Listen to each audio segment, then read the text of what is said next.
الحمد لله الحمد لله نحمده ونستعينه ونستغفره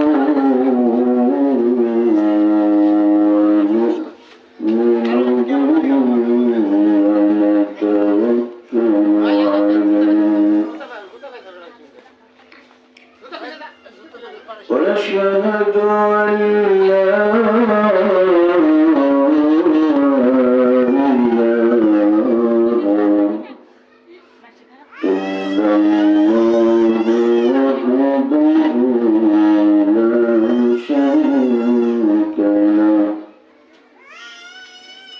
وأشهد أن محمدا عبد الله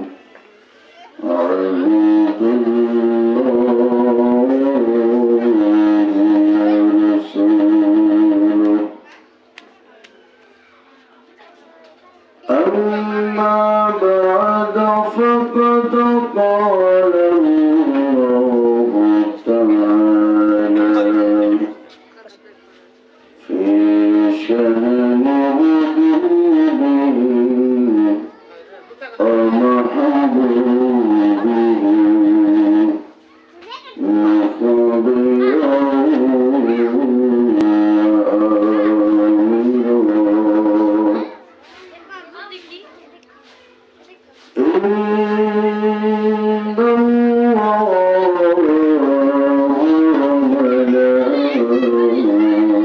وملائكته يصلون على النبي يا أيها الذين آمنوا صلوا عليه وسلموا تسليما شكرا اللهم صل على محمد وعلى آل محمد كما باركت على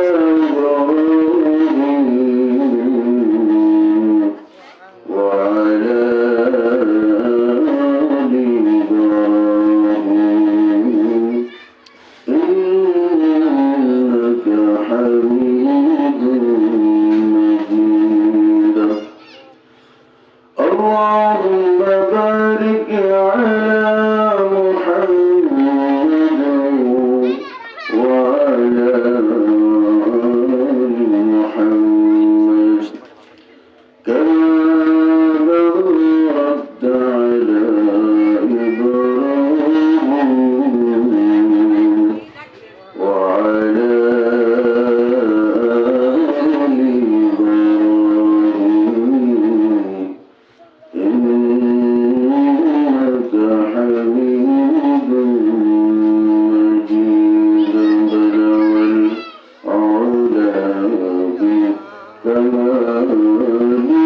بكماله كشف الدجى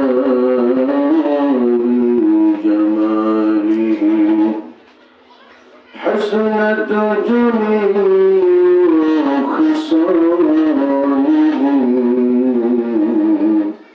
صلوا عليه وآله أرقى مكر جميع ما ملجت عيبور خدا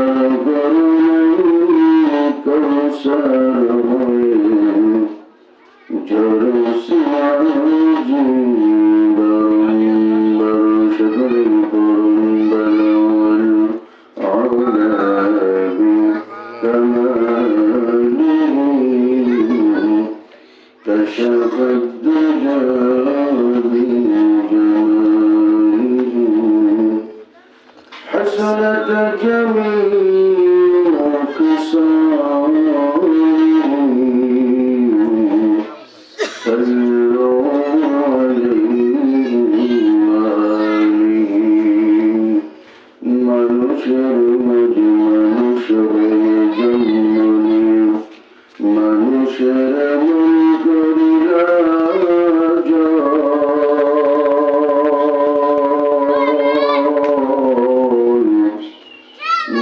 মানুষের মাঝে মানুষের জন্মনি মানুষের মন করিয়া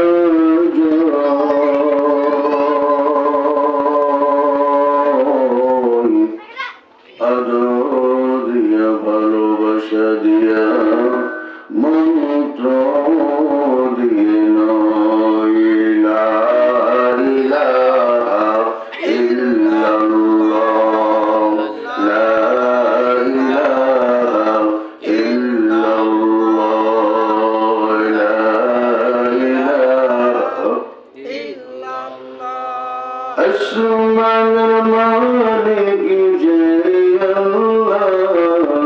জমিনের মালিক সেই আল্লাহ পাহাড় মালিক যে আল্লাহ পশু পাখি ডাকে এক আল্লাহ মানুষ তোমরাও বলো এক আল্লাহ লা ইলাহা ইল্লাল্লাহ লা ইলাহা ইল্লাল্লাহ লা ইলাহা ইল্লাল্লাহ লা ইলাহা ইল্লাল্লাহ বহু দূরে মদিনা কেমনে যাব জানি না দয়ার আল্লাহ দয়া করো পুরাও মনের বাসনা লা ইলাহা ইল্লাল্লাহ লা ইলাহা ইল্লাল্লাহ হাসবি রব্বি জাল্লাল্লাহ মা ফি কলবি গায়রুল্লাহ নূর মুহাম্মদ সাল্লাল্লাহু লা ইলাহা ইল্লাল্লাহ কুল লা ইলাহা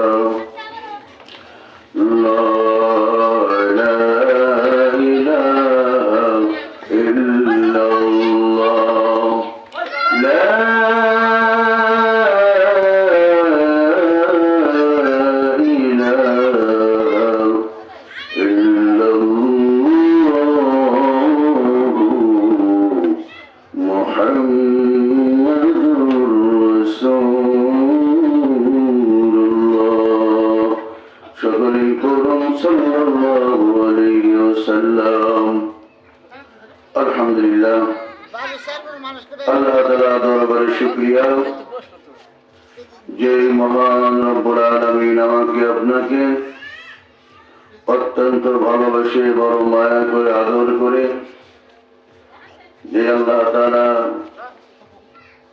আমাদেরকে আজকের এই জালিসুর রহমান বেহেশতের বাগান কোরআনের মাহফিলে ওয়াজ মাহফিলে আমাদের আসার এবং বসার তৌফিক দান করেছেন। এজন্য মালিকের দরবারে দিল থেকে শুকরিয়া আদায় করি। সকলে পড়ুন আলহামদুলিল্লাহ। হাজার হাজার লক্ষ কোটি বার দরুদ মানবতার মুক্তির দিশারি দো জাহানের কান্ডারি উম্মতের বান্দারি সাইয়্যিদুল মুরসালিন ইমামুল কাউনাইন শাফিউল মুজরিমিন জনাবে মুহাম্মদ রাসূলুল্লাহ সকলে বলুন সাল্লাল্লাহু আলাইহি ওয়াসাল্লাম। আল্লাহ তাআলা এই দুনিয়াতে আমাদেরকে পাঠিয়েছে মালিকের হুকুম মানার জন্য। এই দুনিয়ার রং তামাশা, এই দুনিয়ার বাহাদুরি, এই দুনিয়ার সব শান শওকত একদিন শেষ হয়ে যাবে। মালিক মহান আল্লাহ তাআলা যেদিন ডাক দিবে, ওই দিন আমাদের সকলকেই আল্লাহ তাআলার ডাকে আমাদেরকে সাড়া দিতেই হবে, কোনো উপায় নাই। এজন্য আমাদের সকলেরই চেষ্টা করা আল্লাহ তাআলার হুকুম মেনে, নবী সাল্লাল্লাহু আলাইহি সাল্লাম তার আদর্শ মেনে, প্রিয় নবীজি তার সুন্নাতকে মেনে, তার জীবন আদর্শ মানে আমাদের সকলকেই কবরের পথে যাত্রী হতে হবে। নবীজি মুহাম্মদ রাসূলুল্লাহ, আপনারা মাহফিলে যারা এদিক সেদিক ঘোরাফেরা করতেছেন, বাড়ির ভিতরে বাহিরে যারা অযথায় সময় নষ্ট করতেছেন, আপনারা মেহেরবানি করিয়া মাহফিলের প্যান্ডেল নিচে চলে আসেন। কারণ এটা হলো রহমতের জায়গা। এখানে কোরআন হাদিসের দর্শ হবে, কোরআন হাদিসের বয়ান হবে। এখানে বসলেই নাকি, এখানে বসলে মহান আল্লাহ তাআলা রহমত নাজিল করবে কোনো বান্দার প্রতি, কোনো বান্দির প্রতি। আল্লাহ তাআলা যদি জীবনে একবার রহমত নাজিল করে থাকেন, তাহলে ওই বান্দার জন্য, ওই বান্দির জন্য আল্লাহ তাআলা জাহান্নামের আগুন হারাম, জান্নাত তার জন্য ওয়াজিব। পড়ুন সুবহানাল্লাহ। এজন্য বয়োজ্যেষ্ঠ বুজুর্গ, পর্দাওয়ালার মা বোনেরা, আপনাদের মহিলা প্যান্ডেলে আপনারা বসে যান যেখানে স্থান করা হয়েছে। আর পুরুষ বাবারা, বুড়া বাবারা, যুবক ভাইরা, আপনারা সকলে মাহফিলে সামিয়া নিচে চলে আসেন। আপনারা আল্লাহ তাআলার রহমতের অংশীদারি হন, আপনারা রহমতের ভাগীদার হন। মহান আল্লাহ তাআলা আমাদের হতে পারে এই মাহফিলের ওসিলায় আল্লাহ তাআলা নাজাতের জরিয়া করে দিতে পারে। বলুন সুবহানাল্লাহ। সুবহানাল্লাহ। ভাইরা, বন্ধুরা, পর্দার আড়ালের মা ও বোনেরা, আপনারা মন খুলে শুনুন।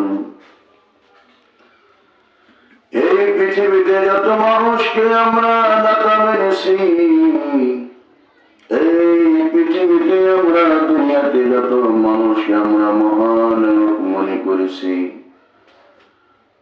সবচাইতে দার্শনিক যাকে ভেবেছি, সবচাইতে বড় ডাক্তার, সবচাইতে বড় লিডার আমরা যাকে জেনেছি, সবচাইতে জ্ঞানী গুণী যাকে আমরা চিনি, দুনিয়ার সকল মানুষের চাইতে মহাজ্ঞানী তিনি আর কেউ নয়, তিনি হলেন জনাবে মুহাম্মদ রাসূলুল্লাহ। সকলেই পড়ুন সাল্লাল্লাহু আলাইহি ওয়াসাল্লাম। তার জীবন আদর্শ মেনে, তার সুন্নাতকে মেনে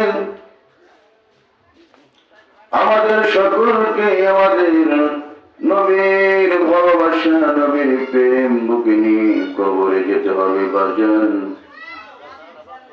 নবীর ভালোবাসা, নবীর প্রেম, নবীর মহব্বত ছাড়া আল্লাহ তাআলার ভালোবাসা পাওয়া যাবে না।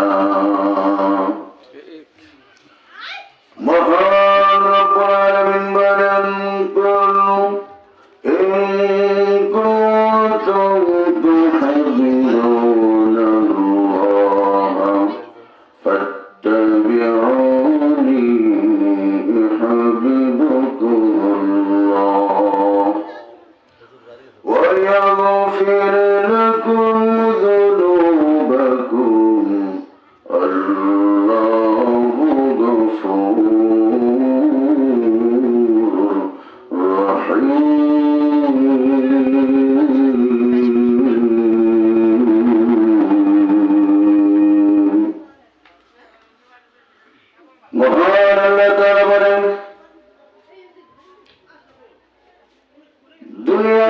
সকল মুমিন মুসলমান দুনিয়ার সকল মানুষেরা রে,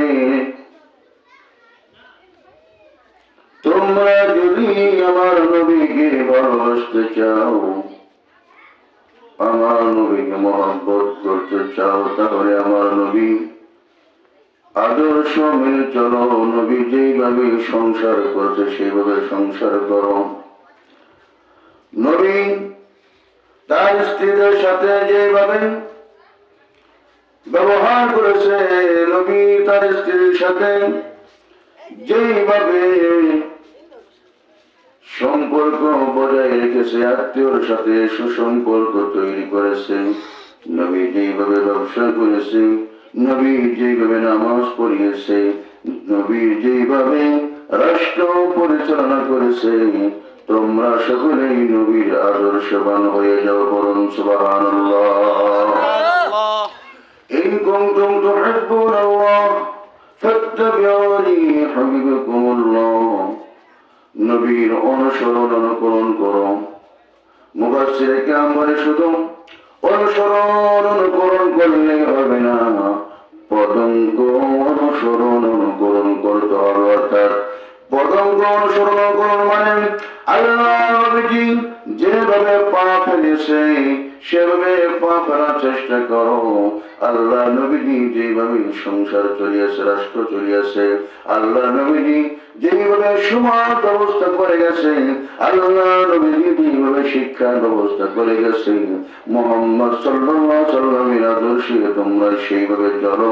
এটাই যদি করতে পারো তাহলে তোমাদের পদঙ্ক অনুসরণ করা হবে।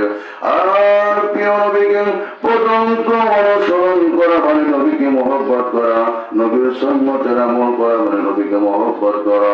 নবীকে যারা মহব্বত করতে পারলো, আল্লাহ তাআলা বলে তারা যেন আমি মহান আল্লাহ তাআলাকে ভালোবাসলো। বলুন সুবহানাল্লাহ। মহান আল্লাহ তাআলা নবীকে কালেমার দাওয়াত দিয়ে মানুষের ঘরে ঘরে পাঠাইতেন। নবীজি মুহাম্মদ রাসূলুল্লাহ সাল্লাল্লাহু আলাইহি ওয়াসাল্লাম কালেমার দাওয়াত দিতেন। কালেমার দাওয়াত মানুষের ঘরে ঘরে পৌঁছাইতে লাগলেন। দলে দলে যারা পড়ে নিলেন, আমার সাথে পড়ুন লা ইলাহা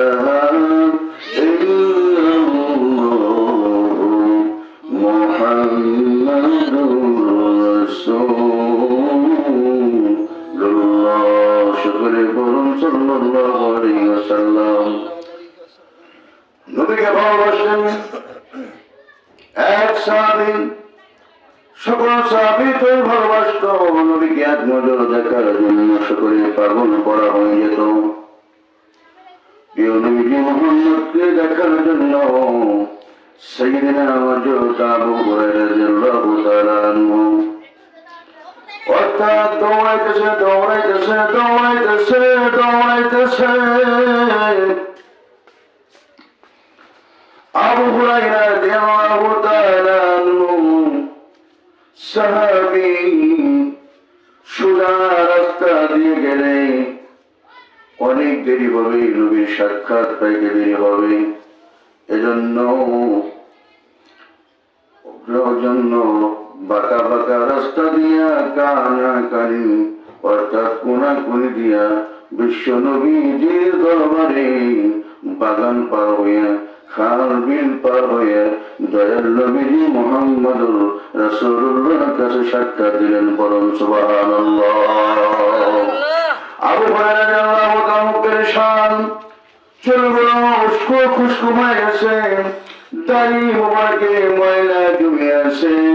এবার প্রিয় নবীজি বললেন, আবু হুরায়রা রে, এত পেরেশানি কেন? আবু হুরায়রা বলে, নবী আপনাকে দেখার জন্য মনটা বড় পাগল। নবীজি আপনাকে দেখার জন্য মনটা বড় ছটফট করতেছিল। এজন্য রাস্তা দিয়ে আসতে পারি নাই, রাস্তা দিয়ে আসলে অনেক দেরি হয়ে যাবে, আপনার সাথে সাক্ষাৎ করতে পারবো না, পারলেও দেরি হয়ে যাবে। এজন্য কোনাকুনি খুব তাড়াতাড়ি করে আপনার সাথে দেখা করলাম। অবনবীজি এখন আপনার চেহারা মোবারক দেখে আপনার আমার সকল ক্রান্তি দূর হয়ে গেছে। বলুন সুবহানাল্লাহ। ভাইরা আমার, বন্ধুরা আমার, পর্দার আড়ালের মা বোনেরা খেয়াল করে শুনুন। আল্লাহ নবী মুহাম্মদ সাল্লাল্লাহু আলাইহি ওয়াসাল্লাম বললেন, হে আবু হুরায়রা, এত কষ্ট করে যেহেতু এসেছো, আমি তোমাকে একটা উপহার দেব। শুধু তোমাকে না, আমার সমস্ত উম্মতদের জন্য আমি একটা উপহার দেব। সেই উপহারটা তুমি সকলের মাঝে তুমি এলান করে দিবে, সকলের মাঝে তুমি প্রচার করে দিবে। আবু হুরায়রা রাদিয়াল্লাহু আনহু বললেন, ও নবীজি, কি এমন পুরস্কার আমাদেরকে দিবেন, কি এমন হাদিয়া আমাদেরকে দিবেন, তাদের বলেন। এবার সাইয়্যিদিনা মুহাম্মদ রাসূলুল্লাহ সাল্লাল্লাহু আলাইহি ওয়াসাল্লাম বললেন, আবু হুরায়রা, যদি কোনো মানুষ, যদি কোনো নারী এবং পুরুষ যদি একবার এভাবে পড়ে নিতে পারে আমার সাথে বলুন, লা ইলাহা ইল্লাল্লাহু মুহাম্মাদুর রাসূলুল্লাহ। সকলে বলুন সাল্লাল্লাহু আলাইহি ওয়াসাল্লাম।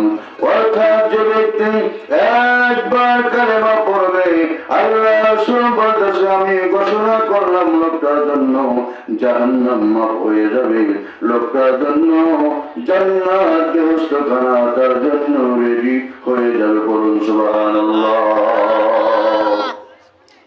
আবু হুরায়রা বলতেছেন, নবীজি, আমি যে এই সোমবার এই খুশির খবর, এই উপহারটা মুমিনের মাঝে আমি বন্টন করে দেব, আমি ঘোষণা করব।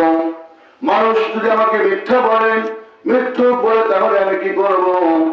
নবীজি আমাকে একটা দলিল দেন, আমাকে একটা প্রমাণ দেন। এবার হযরত মুহাম্মদ রাসূলুল্লাহ সাল্লাল্লাহু আলাইহি ওয়াসাল্লাম তার নিজের জুতা মোবারক দিয়ে বললেন, এ আবু হুরায়রা, এই যে আমার জুতা হলো সাক্ষী, তুমি আমার জুতা নিয়ে যাও। যদি কোনো ব্যক্তি বলে, কে বলেছে, কি প্রমাণ আছে, তুমি আমার জুতা দেখাইবা। আমার জুতা দেখাইলে মানুষ বিশ্বাস করবে তুমি নবীজির জবান থেকে এই হাদিসটা শুনেছো। বলুন সুবহানাল্লাহ। আবু হুরায়রা দৌড়ায় বলে, হে মানুষেরা, হে মক্কার মানুষেরা, মদিনার মানুষেরা, হে মুমিন মুসলমানরা, তোমরা শোনো, আমি নবীর কাছ থেকে শুনেছি গোটা উম্মতের জন্য একটা উপহার আল্লাহ নবী পাঠিয়েছে। যদি কোনো মানুষ একবার প্রাণ খুলে পড়ে নিতে পারে, লা ইলাহা ইল্লাল্লাহু মুহাম্মাদুর রাসূলুল্লাহ, একটু বড় কি সাল্লাল্লাহু আলাইহি ওয়াসাল্লাম। এবার তোমরা কেউ বলতে পারো কালেমা, রাসূল বলতে, ফুদখুলুল জান্নাত, তোমাদের জন্য জান্নাতের দরজা খোলা হবে। সুবহানাল্লাহ। রাস্তার ভিতরে সাইয়েদনা মুজদান ওমর ফারুকের সাথে দেখা। ওমর বলতেছে, আবু হুরায়রা রে, তোকে কে এমন ঘোষণা দিল, এমন পারমিশন তোকে কে দিল? আবু হুরায়রা বলে, এ ওমর, তুমি জানো না, দয়াল নবীজি আমাকে এই ঘোষণা দিতে বলছে। বলুন সুবহানাল্লাহ। এই যে জুতা, এই যে জুতা আমার সাক্ষী, নবীর জুতা আমার এখানে আছে। অর্থাৎ আমি নবীর কাছে গেছিলাম, নবী আমাকে এটা বলতে বলেছে। আবু হুরায়রাকে সেদিন ওমর বললেন, ওমর, আবু হুরায়রা রে, চুপ করো। এবার বলে, না, যেহেতু নবী ঘোষণা দিতে বলছে, এজন্য আমি চুপ করব না, প্রত্যেক মানুষের দুয়ারে দুয়ারে ঘরে ঘরে গিয়ে বলবো। বল সুবহানাল্লাহ। আবু হুরায়রা এবং সেদিন ওমরের কাছে আবু হুরায়রা খুব দুর্বল। ওমর নিষেধ করছি, তুই এটা বলতে পারবি না। আবু হুরায়রা বলছে, নবীর ঘোষণা আমি এটা বলবোই। বল সুবহানাল্লাহ।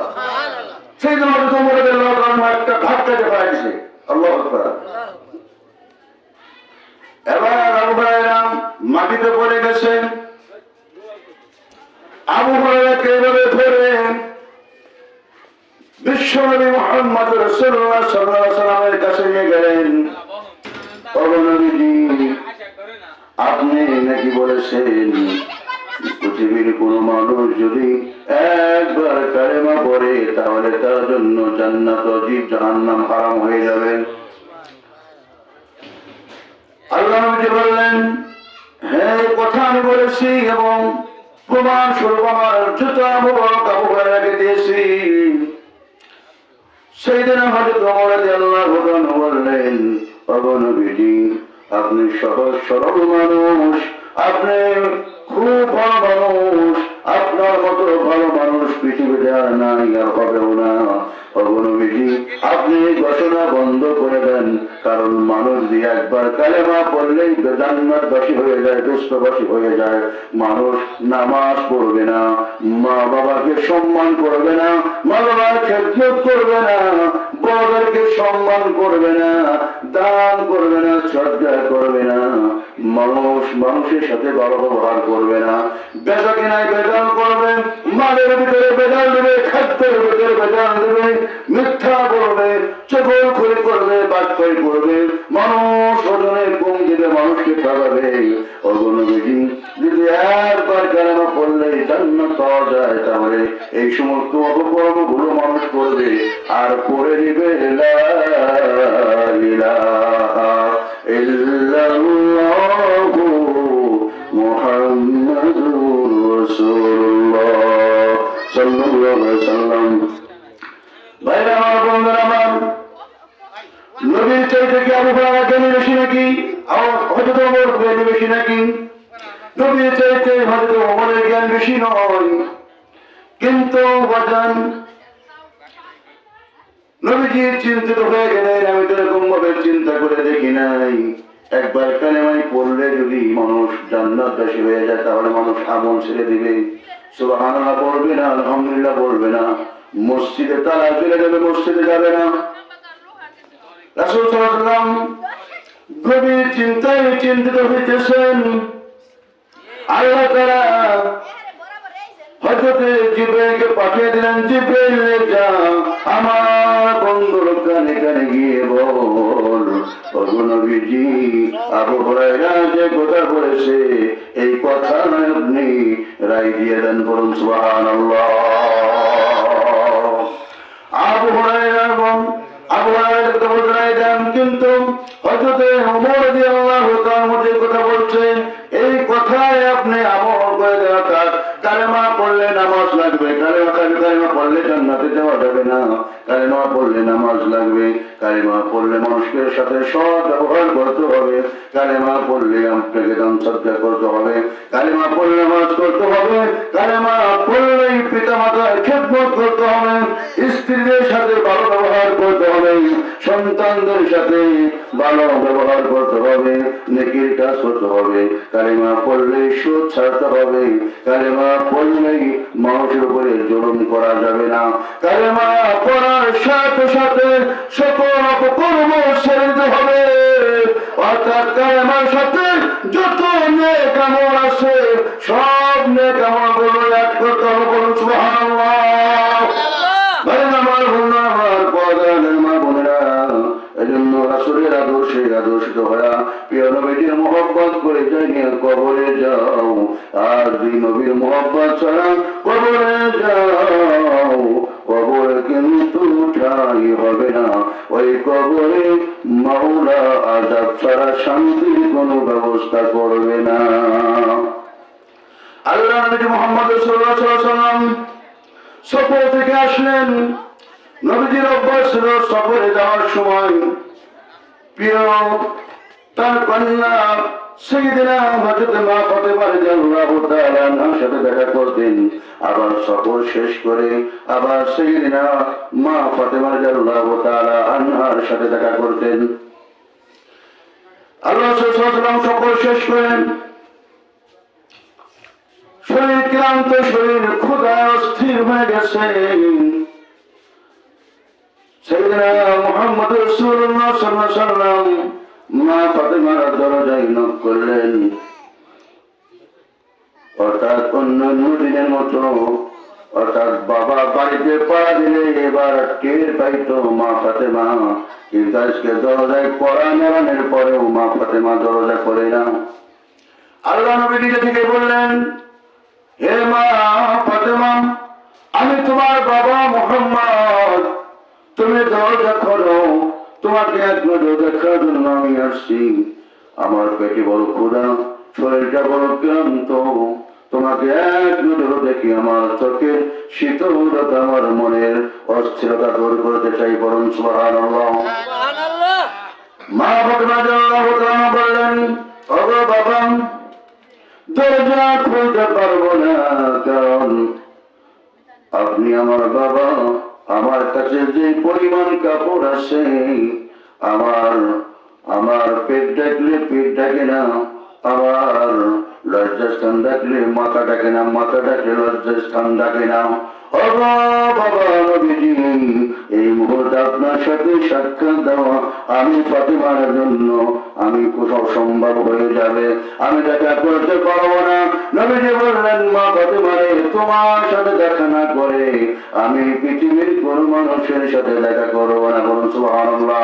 আল্লাহ নবীজি রাসূলুল্লাহ সাল্লাল্লাহু আলাইহি ওয়াসাল্লাম নিজের পাগড়ি খুলে দিলেন, বললেন, ওগো ফাতেমা, তুমি আমার পাগড়ি পরো, আমার সামনে আসো, আমাকে দেখা দাও মা ফাতেমা, কারণ তোমাকে না দেখলে আমার কলিজাটা শুকায়া যায়।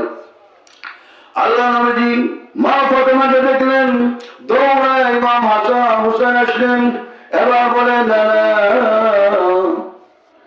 কয়েকদিন ধরে খাই না, ক্ষুধা যন্ত্রণা সহ্য করতে পারি না, নানা তোমার মেয়েকে বলো শুধু পানি খায় কি জীবন বাঁচানো যায়, যখনই খাবার চায় তোমার মেয়ে খালি পানি দেয়, কোন খাবার দেয় না। ও নানা, তুমি খাবারের ব্যবস্থা করো, বাড়িতে খাবার না থাকলে মানুষ নানার বাড়ি যায়। ওগো নানা, আমরা তোমার বাড়িতে যাব, আমরা ইমাম হাসান হোসেন খোদাই বড় অস্থির হয়ে গেছি। আল্লাহ বললেন, ইমাম হাসান হোসেনকে করে নিলেন, আর বললেন, আল্লাহ আমিও খোদার যন্ত্রণায় ছটফট করতেছি, আমার পরিচয় টুকরা ফাতেমা খোদার যন্ত্রণায় ছটফট করতেছে, আমার দুই পুত্র নাতি ইমাম হাসান হুসাইন খোদার যন্ত্রণায় নানা মনা বলে থাকে আর কান্দে। নানা খাবারের ব্যবস্থা করে দাও, এবার খানা যদি না পাই মনে গায়ে করে যাবে হয়ে মারা যাব। নানা সহ্য করতে পারলেন না, দৌড়াইলেন, এদিক সেদিক দৌড়াইলেন, দৌড়াতে দৌড়াইতে ইহুদির বাড়িতে গেলেন, ইহুদিকে ডাকতে বললেন, ইহুদি রে, আমাকে একটা কাজ দাও, যে কাজের মাধ্যমে আমাকে কিছু খাবারের ব্যবস্থা করে দিতে পারো।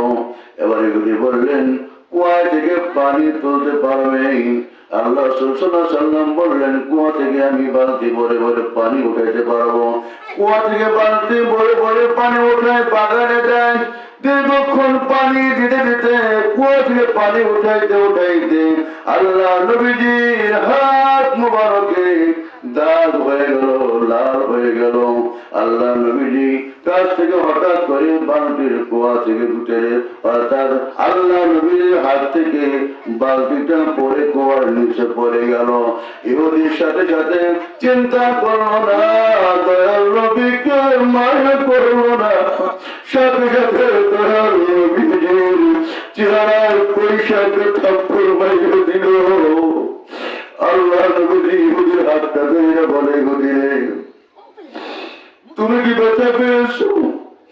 আমি নবীকে মারছো, আমার কোন ব্যথা লাগে না। ইহুদি রে, তুমি কি ব্যথা পেয়েছো? আমার অন্যায় হয়েছে, তুমি আমাকে মারছো, আমি তোমার জন্য বদদুয়া করব না। আল্লাহ নবীজি আল্লাহ কাছে বললেন, মালিক সহ্য করতে পারি না, আমার কলিজার টুকরা মা ফাতেমা না খেয়ে আসে, আমার ইমাম হোসেন হোসেন না লাগছে, আমি নিজেও বড় ক্ষুধার্ত। আবার এদিকে আমার হাত থেকে বালতি পইয়া কুয়ার নিচে পড়ে গেছে। আল্লাহ সহ্য করতে পারি না, তোমার রহমত আমার উপরে নাজিল করে দাও, বলুন সুবহানাল্লাহ। আল্লাহ তাআলা সহ্য করতে পারলেন না, মহান রব্বুল আলামিন আল্লাহ তাআলা সহ্য করতে পারে নাই। নবীর কান্না থেকে চোখের পানি দেখে আল্লাহ তাআলা জিবরাইলকে পাঠিয়ে দিলেন, জিবরাইল যা কুয়ার নিচে চলে যা, কুয়ার নিচে বালতি আমার নবীর হাতে উঠে দে, বলুন সুবহানাল্লাহ। আল্লাহ নবীর সাথে এবার নবীকে হাত দিতে কুয়ার ভিতরে, সাথে সাথে পানি পুরা উঠা এবার বালতিটা নবীর হাতে উঠে গেছে, বলুন সুবহানাল্লাহ। ইহুদি দূর থেকে এই দৃশ্য দেখছে, ইহুদি দেখার পরে নবীজির কদমে পড়ে গেছে, বলছে ওগো মুহাম্মদ, আপনাকে আমি চিনি নাই, আপনাকে আমি বুঝি নাই, না চিনি আপনাকে আমি মারছি, ওগো নবীজি, ও নবীজি আমাকে কি মাফ করে দেওয়া যায় না, আমাকে আপনি মাফ করে দেন। আপনি যদি আমাকে না মাফ করেন তাহলে আমার জীবন যৌবন মরিকার পরকাল সব ধ্বংস হয়ে যাবে।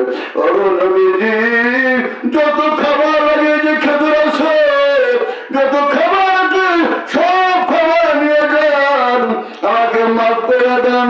নবী বলে আমি কষ্ট পাই না, কথা পাই নাই, আমার হোসেনের জন্য তাড়াতাড়ি খাবার দাও, তোমার আঘাতের বিনিময়ে যদি আমি খাবারটা পাই, ইমাম হাসানের মুখে, ইমাম হোসেনের মুখে, আমার ফাতেমার মুখে যদি খাবার দিতে পারি, আমার চাইতে বড় সুখী আমার নবীর চাইতে আর কেউ হবে না, বলুন সুবহানাল্লাহ। শুধু খাবার দিলেন, ইহুদি পাশ হয়ে গেলেন, বলেন নবীজি আমাকে ক্ষমা না করলে পাও ছাড়বো না। এবার বললেন ইহুদি রে, আমি তোমাকে ক্ষমা করতে পারি, একটা শর্ত আছে, যদি আমার সাথে মুহূর্তে কালেমা পড়ে মুসলমান হয়ে যাবো তাহলে আমি ক্ষমা করবো, না হলে ক্ষমা করতে পারবো না। ইহুদি বলে নবীজি এই কথা শোনার জন্যই পারদর্শী, আপনার জবান থেকে কথাটা শুনতে চাই, দেরি করিলেন না, এখনই আমাকে পড়ে দেন, আপনার সকলে পড়ুন লা ইলাহা ইল্লাল্লাহু মুহাম্মাদুর রাসূলুল্লাহ, সকলে পড়ুন সাল্লাল্লাহু আলাইহি ওয়াসাল্লাম। ভাইরা আমার, বন্ধুরা আমার, প্রধানের মা বোনেরা, নবীকে অনুসরণ করো, নবীকে ভালোবাসো। নবী একত্র খাই না, আবার একত্র খাই নাই, নবী নিজের পরিবারের সাথে ভালো ব্যবহার করছে, আত্মীয়ের সাথে ভালো ব্যবহার করছে। আল্লাহ নবী মুহাম্মদ রাসূলুল্লাহ সাল্লাল্লাহু আলাইহি ওয়াসাল্লাম বলেন, হে জগৎবাসী, হে আমার উম্মতেরা, তোমরা আত্মীয়তার সাথে সুসম্পর্ক তৈরি করো। আত্মীয়তার সাথে যারা ছিন্ন করে, সুসম্পর্ক যারা ছিন্ন করে, আল্লাহ নবীজি বলেছে আত্মীয়তার সাথে যারা সম্পর্ক ছিন্ন করে, নবীজি বলছে ওরা জান্নাতের গন্ধও পাবে না। আল্লাহ নবী নিজে বলছে আত্মীয়তার সাথে সুসম্পর্ক তৈরি করে রাখো। যারা আত্মীয়তার সাথে সুসম্পর্ক তৈরি না করে, যারা বন্ধন ছিন্ন করে, অর্থাৎ ভাইকে দেখে না, ভাইকে ভালোবাসে না, বন্ধুর সাথে পীড়িত কি, ভাইকে ভালোবাসে না, স্ত্রীকে ভালোবাসে না, পাড়ার মহিলার সাথে বড় পীড়িত, সন্তানকে ভালোবাসে না, সন্তানের মা তাদের কয় না, পাশের বাড়ির বাড়ির ছেলের সাথে ভালোবাসা। আল্লাহ নবীজি বলছে এই নিমুখারামের দল, এই হারামের দল, এগুলো করবি না। তোর নিজের স্ত্রীকে এমন ভরণ পোষণ কর, তুই যা খাস এমন খাদ্য তোমার স্ত্রীকে খাওয়াও, তুমি যা পড়ো এমন দামি পোশাক তোমার স্ত্রীকে পড়াও, তোমার সন্তানকে পড়াও।